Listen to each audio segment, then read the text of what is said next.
Brand Nerds. Welcome to another edition of Brand Beats and Bytes. But this time we're coming at you with the What's Poppin'. And Brand Nerds, we have an alum in the building. An Don't we love alum. that, D? We love Oh, that. I just love it, Larry, Oh, when we have me too. alums come back. This particular alum, LT, as you know, kicked off album four for us. He was track number one. So of our Yep. fourth year, this brother was number one out the box. He was Right. out the box. And brand nerds, we need you all to know that sometimes our brand nerd alums will step to us with an idea and we'll go, that sounds kind of dope to us. Yeah. And that's what happened here with Phil Colón. And for those of you all who do not know, Phil Colón, who I call Blanco. Okay, that's what I call him, Blanco. We have been friends for decades. Um, he is one of the best marketers I've ever met because he has this combination of using data and also, most importantly, blending instincts with this, LT. Yep. And at the end of the day, if all we needed was data and research brand nerds, then researchers would be running all of the biggest brands and businesses in the world. That's But right. they are not. They are Nope. not. Because you got to be able to look at the data and discern it. And then you got to be able to put your proverbial finger in the air and go, what's happening out here on the streets? Right.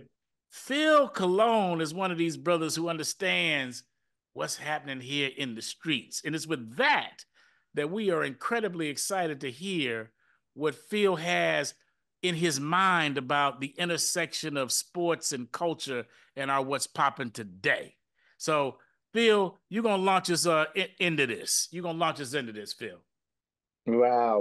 Well, look, again, thanks for the introduction. I'm always looking forward to chatting with you and Larry about general topics, things that are in the now. I love to talk about things that are into the tomorrow. Mm-hmm. Um, and I Mm-hmm. think in this case, this is a now and tomorrow. Okay. And Okay. I felt like there was an opportunity for us to talk about how sports is now the biggest thing in news and entertainment today.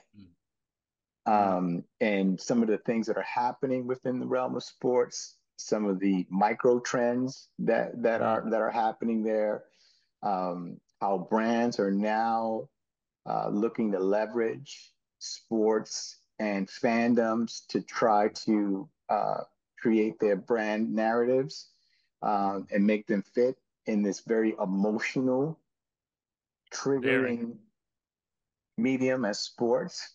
And this is all happening in light of AI and how we're moving further and further away from the human reality Yeah. and now how sports being the ultimate human experience Mm-hmm. is kind of taking the forefront and saying people still need to engage in ways that they can feel and touch emotionally, Yeah. spiritually. The ebbs and flows of sports, the agony of defeat, the Mm-hmm. thrill of victory, and how brands now see that as a perfect opportunity to sit in that space and be able to tell their brand story within the context of sports. That's a good one, D. Oh yes. Really Yeah. good. So So, no, go ahead, LT. Go ahead. there you go. So what I love about the topic, Blanco and LT, is sports has the emotionality that you spoke to, Phil. But sports also has the money.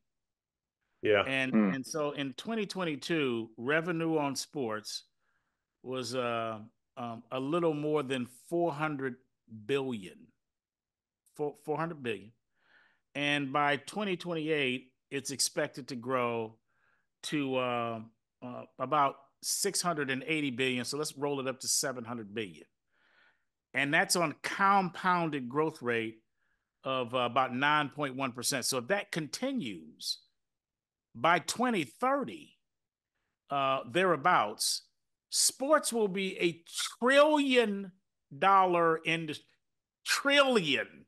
So when you can combine emotion, which is sports, and dollars, you have me at hello. Yeah. Could I also put some more context, D? Were you done with that thought, D? I am, brother, please.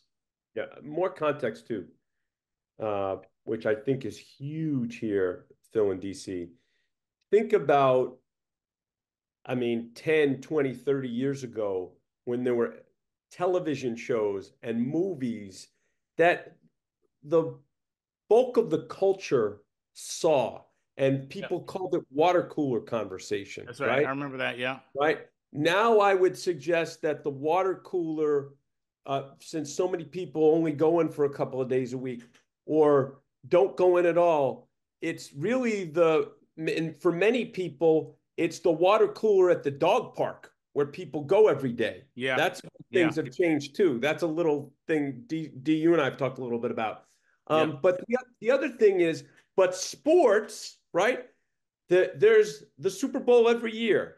College football championships getting bigger and bigger with the playoff system now going to 12.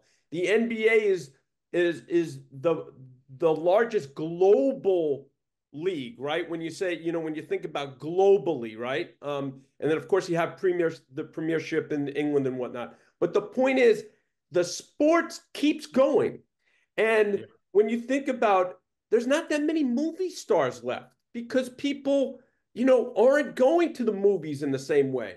And the fragmentation of entertainment, they're not watching the same streaming shows and whatnot. But people are all still watching these big tent events in sports. So the amplification of that gets even bigger. And so then the brands want to even be more involved because there's hardly any of these things left for people, for brands to really connect with people in a large way. And also, as Phil so aptly led off, that is emotionally tugging people. So it's only skyrocketing even more with that context. I agree, LT. Yeah, so absolutely on all of those fronts. I thought the Olympics this year was an interesting pivot point in that it was interesting because the lead into the Olympics was not as strong as I remember it. And I don't know whether or not that was just timing. It's in Paris. We did a show about it, Phil. We were saying, will the Olympics be big or not? Yeah, I agree. Yeah, it kind of came in, in third gear. But when it arrived, it arrived with great fanfare, and a lot of that was led by some of these wonderful athletic stories that came out of the Olympics, that reminded us at a moment where society is at the highest in terms of division, in terms of our divisions and just all the vitriol that's out there. It reminded us that sports is the ultimate human interest story, and that we can find ourselves in any athlete, no matter who you are, where you come from, what language you spoke. There's something about that grit, determination, story of struggle, perseverance, and in some cases victory that everyone loves. And so something that came in slow really revved up in a way that I've never remembered in terms of the Olympics. And so I feel that kind of set the tone for where we are now. And when you kind of talk about those numbers, DC, that you said, I've got some other numbers to talk to you about too. Is there is no bigger business VC opportunity now than sports. Period. And so also because of some of those numbers, DC, in many cases, some leagues are not sustainable financially. Okay. Right? Because there's only so much you can get from a streaming contract. I say streaming now because I don't know if that networks can even compete in a space where the Amazons of the world are putting up so much money for streaming rights of games and leagues. And so this is where I feel like brands always pick up the slack, right? Anytime there is a gap in between, profitability and revenue, brands usually come in to save the day, right? To say, okay, well, wait a minute, you've got something I need, right? I've got something you need. Where can we find this happy medium? And how can we create this win-win? So what I looked at, DC and Larry, was I always try to look at things through subsets. And so I said, okay, great. I launched a property called El Show a year ago. And just to give you some context, El Show is a social media platform geared towards elevating and celebrating Latino baseball athletes. Right. Love that name too.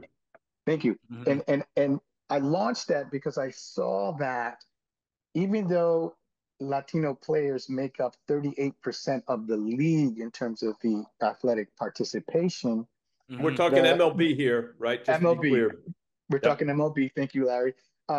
The amount of media sources that cover that cohort are extremely low relative to the size of the population and the participation level of the players.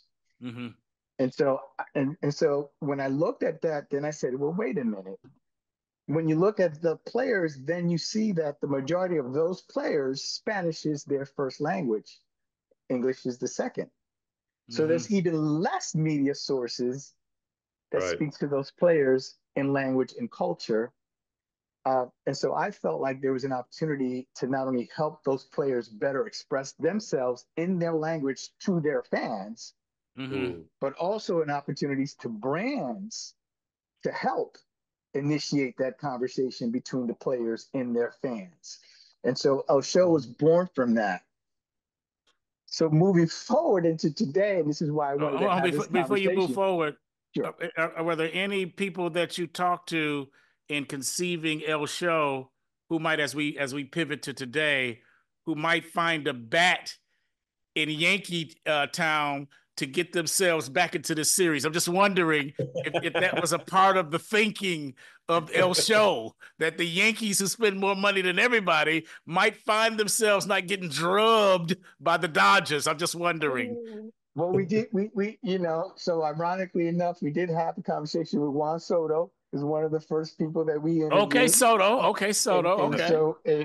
And we actually interviewed Volpe. He's Filipino, but and so he kind of did his thing last night. So yes. But I digress. Please continue. I digress. Yes. That's a whole other podcast. Another podcast. I'll have a lot to talk about that, but that's a whole other topic. Okay, keep going. I'm sorry, brother. I'm sorry. No. That's all good. And so then I started looking at it more broadly. And then I said, well, wait a minute. Let's look at NFL, NHL, tennis, golf, so on and so forth. And what I've observed is that it feels like the leagues have reached their plateau as it relates to season ticket holders, increasing the number of fandoms here in the U.S., and they're all looking towards overseas to expand their fandoms. NFL had the game in Brazil this year. MLB had the first game in Mexico City this year. I'm sure the NBA is going to be doing some games overseas. They've been doing it for years. Yep. Yes, but expanding on that, right? Expanding in terms of the reach. And so And so, again, this is all happening in the general market, you know, uh, uh, uh, construct. Again, looking at it from a Latino perspective, looking at population trends, looking at World Cup coming up, looking at what fans have been able to demonstrate during the World Baseball Classic, the recent soccer series that happened in Miami, where the fans were climbing through the HVAC to try to get into the game. It is incredible, incredible passion and fandom that I feel like brands have not connected with. Mm. And so we launched Supremo off the back of El Show's success because we saw an opportunities to help brands fit within that conversation of player and fan. Mm. And we see the Latin community, not only here in the States, but in Latin America, the Americas, and also Europe as being a catalyst to help not only leagues, but brands further connect with the new generation of consumers and fans. So, Phil, I have a question for you. Mm-hmm. Have there been any brands that you point to within that sphere with, brands that are really adept at trying to go after the Latino customer, the Latino consumer in a way that's working and that is sort of a model for others? Because I think what happens is, and just quick tangent, but it's important. DC and I've seen this time and time again. You might get a brand person, I'm making this up, at P&G who sees the Latino audience and they really are they're, feet first, they're in. And then all of a sudden that person gets moved to another brand. And now the new brand person wants to do what they're going to do, and they have a different emphasis. And that becomes a big issue when you're dealing with big CPG marketers. But I would love to hear if you have any, hey, these guys are doing it right kind of models for us. Wow. I don't have to look further than, you and DC on this call to point to what good looks like in terms of like effectively leveraging culture and branding. Like there's there's very few people that fit that bill. But I would say that our alma mater, Coca-Cola, does a pretty good job of diving in with their dollars when they see that there's an opportunity to capture Right. share of market and share of wallet. Um, uh, I'm always going to say no because I always feel like more can be done. Right. Right. And so I guess I'm an optimist in that sense. Um, you know, look, as it relates to the Latin market, I don't think any one brand has really nailed it because, and this is the important part, and this is what I wanted to speak about here. There's a difference between in language and in culture. And I say those two specific terms with great specificity, and this is why. Let me explain what that means. So, in language is in language, right? So, what does that mean? So, for instance, we interviewed Juan Soto and Vladimir Guerrero earlier during spring training for El Show, right? Junior? Yes. Junior was more comfortable speaking in Spanish to us because he felt like he can better express himself in Spanish. And I'm like, bet we want that because we don't want you to miscommunicate, right? Juan Soto also Spanish first language, but he wanted to express himself in English. No problem. Whatever you feel is going to make you better tell your story. That is the difference between in language and in culture, right? Right. where Spanish is in language, that's in Spanish, right? Or in English. Culture is, I'm going to talk about my experiences growing up as you know, Dominican and DR or Puerto Rican in the Bronx. I'm bringing that cultural insight into when I communicate. And so oftentimes, and it's surprising that brands still do this, they simplify it. They say this is only language or only culture. It's both. Interesting. Interesting. Right? And so no one has fully connected those dots. And maybe it's because the majority of CMOs are not of that culture. So there's no direction coming from the top to the bottom or understand that culture to be able to fully, uh, explain it, to their marketing, director, so on and so forth. Or maybe the agencies that are in pole position don't necessarily understand that either and cannot communicate that effectively to their clients. And so there's always this gap where these arguments that take place are like, yeah, we understand the numbers, the market is huge, the spending power is incredible, but we can't crack the code. And I think the reason why they can't crack the code is because they're not approaching it holistically. Agreed. So then you get one or two results. The one result is like, you know what? I tried to put some money against that demo. It didn't return what I wanted. I'm going to keep it moving. And Phil, that's why I asked you, was there any good model? Because I haven't seen any. You know that, right? Yeah, that's what I mean. Like I want to be able to say, yes, I can clearly point to the work that we've done historically that's been great. But people do your homework, you'll see what that is.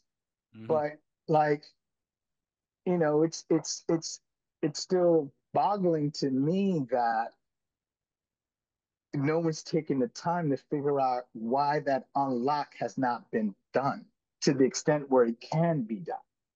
Right. And so I'm always looking for that case study, that brand that's going to say, you know what, Phil, I'm going to let you ride this. I'm going to give you the opportunity to lead this as a subject matter expert and take me to the finish line. It's almost a little bit of leap of faith. Yep. A little bit, because I say the numbers are what they are. The market is who it is. It's not disappearing. It continues to get, so there's no mystery about the market. The mystery exists on the approach to unlocking that market. And DC, I see you shaking your head because I came in on the momentum that you created, and Larry at Coca-Cola is no different from when you were at Coca-Cola and you and Steve Horn were trying to convince Coca-Cola, look, there's an unlock here for Sprite.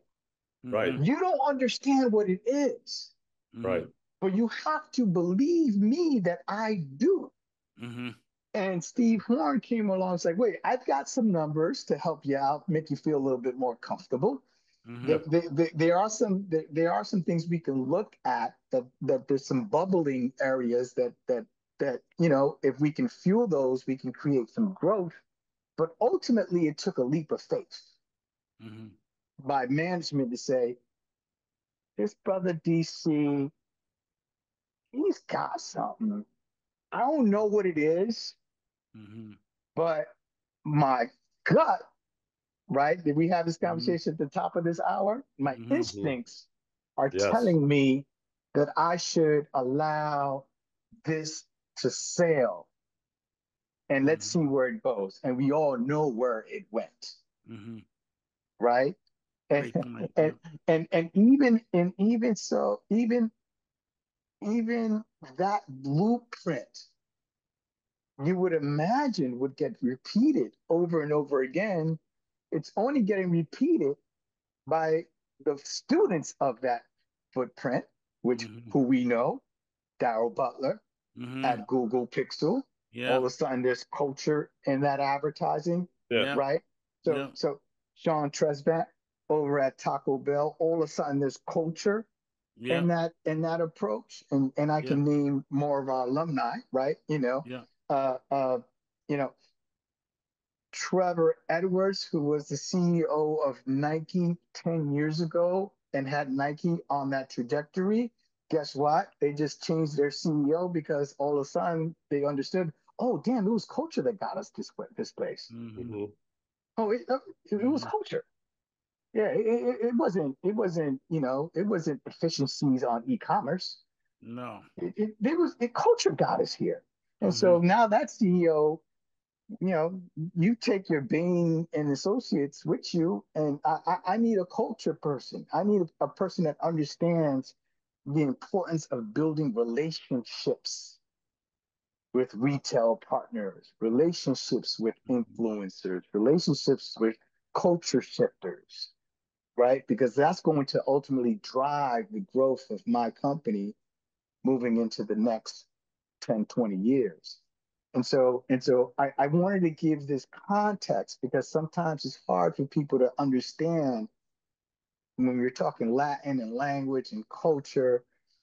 But when you take a real life example of something that had an unlock and no one had the key except for a few chosen folks that understood it and had the opportunity to unlock it, and we saw what happened, right? So long-winded way of saying, Larry, DC, I can't necessarily point to anything that I feel has unlocked that potential. Yeah. TBD. TBD. Do you have anything to add to that? I do, but go ahead, Larry. Go ahead. There you go. I want to go back to the Olympics and how you said started off slowly in terms of engaging you, and then they really captured not only you but millions of others. By the way, NBC deserves huge kudos for that. NBC and Brother Laz, also an alumnus of the show. Yep. Fellow brand nerd. But what they did this year is they added culture because they brought Snoop to the party. Yep. They brought Snoop. Now, would the Olympics have been fine without Snoop? Of course it would have been. But why did they decide this year, that Snoop was a necessary element and Snoop was airware? He was airware. Now, before, they had Snoop and Kevin Hart doing a nice little commentating thing. This is 4 years ago, commentating thing. So they were in studio doing some commentating. And it was the pandemic too, though. Pandemic, yeah. Yeah. Now they go, okay, we need to bring Snoop all the way out. That was adding a culture point. Here's the second thing I'll say. No one would debate the impact technology has had on the globe. No one will debate that. Technology impacts the globe because of software. Bill Gates became Bill Gates because of software. He said to himself, you know what? I may not necessarily own the PC market, physical hardware PC, but I can put the software on all of it. And the software arguably has become more important than the hardware. Now, Apple has this dual thing going on. They have the hardware and the software, but mostly it's software that dominates. What I'm yearning for as it relates to this venture that you're in, Blanco, and beyond, is that my brothers and sisters of color understand their software. 38% of Major League Baseball is called Latino software. And they can place that software anywhere they please. And if they do that, they can then run the hardware. So this new venture, what's the name of it again, Blanco? El Show. No. El Show. I thought you had another thing on the brand side. Was it called Oh, something? Supremo. Oh, Supremo. Okay. So El Show and Supremo. If that 38% of the Latino software decides it's going to apply that software to the hardware called El Show and whatever network that is on, streaming or otherwise, all of a sudden, brother, you don't have to go and ask a brand if they want to play. The brands will be compelled to play. They will be compelled to play. So I want my black and brown brothers and sisters to understand their power as a software. That's my desire. That's a huge point. And before we end, I want to build on what you said, D. This is huge.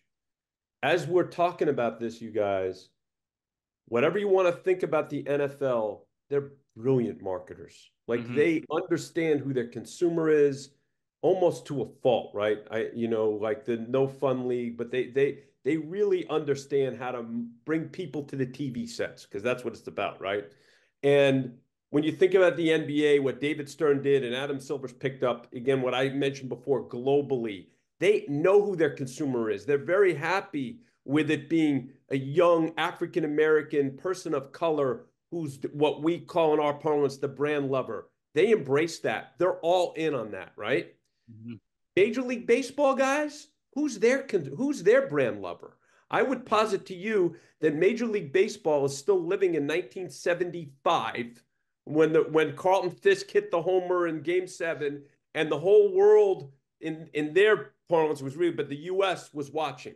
So they still think that it's, the America's pastime. It's not anymore. They've been blown. The NFL passed them long ago. The NBA, again, has youth, and they're still clinging on to that when they should go all in. And that's where you come in, Phil, where, the Latino culture should be like not only embraced, but leaned in all the way to understand who their consumer is, which then will impact you, Phil, because they're still trying to hang on.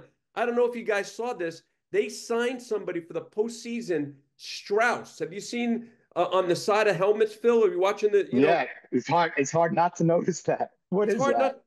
No one knows that. I looked it up. It's a German apparel company. What? Like, Unbelievable. What does that have to do with anything? That is one of these indicators. They don't get marketing. They're not more marketing oriented. They don't know who their consumer is. And these folks came to them and threw some money at them, and they took it. Instead of, again, understanding who's your consumer, who's your brand lover going forward, where are we going? They don't understand any of that, and it's so apparent. And that's why, yes, they're going to get good viewership because the Yankees and Dodgers, for Christ's sakes, right? But the Major League Baseball keeps going downhill because they don't know who their consumer is, who their brand is, and that's where they need your help, Phil. And we'd be happy to help them too. And until they get that straight, it's tough for anybody to partner with them. So that's my way on that. Woo, preach, Larry. I would say to give them some kudos. They launched the first kind of Latin orientated campaign this season. Oh, really? Yes, and they've been running some of those ads during the World Series, so I give them props for that. I think they've taken a step towards that direction. Okay. And I think that's a positive one. And I think what most people outside of maybe just us brand nerds uh, don't understand is that most of these leagues are comprised of attorneys. That's exactly right. Great point. That's a really good point. And attorneys are built to mitigate risks.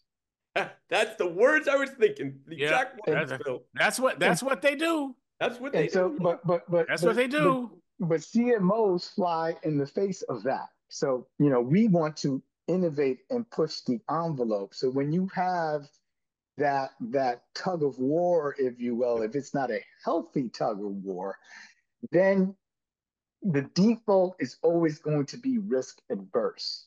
Yep. Right. Yeah. And so I think the leagues may suffer from a little bit of that. Totally agree.